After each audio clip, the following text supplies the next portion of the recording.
Hakuna. Na mimi nataka niseme na nishukuru Rais William Samoei Ruto. Wakati jana umesema shoot but do not kill. I want to repeat it here. In fact, shoot and kill. You cannot have someone coming after your life and you do not want to shoot and kill. You cannot have someone who is going to terrorize you and your family and you are telling me you cannot shoot and kill.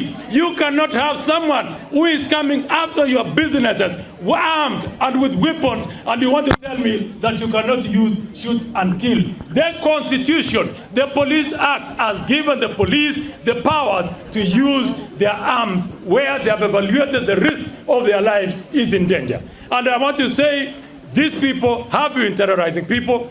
Anyone who wants to go to a protected area like State House is not an ordinary person. That is a criminal. That is an armed person that must be dealt with equal force. And the only force that applies to such people is to shoot and kill. If you think that the government is sending goons and assassins to attack people's property and investments, why do you have a problem when the government then goes after the people they have sent, as you claim? We will arrest everyone, and I can tell you they are terrorists, and they are going to be charged as either facilitating terrorism or they are terrorists themselves.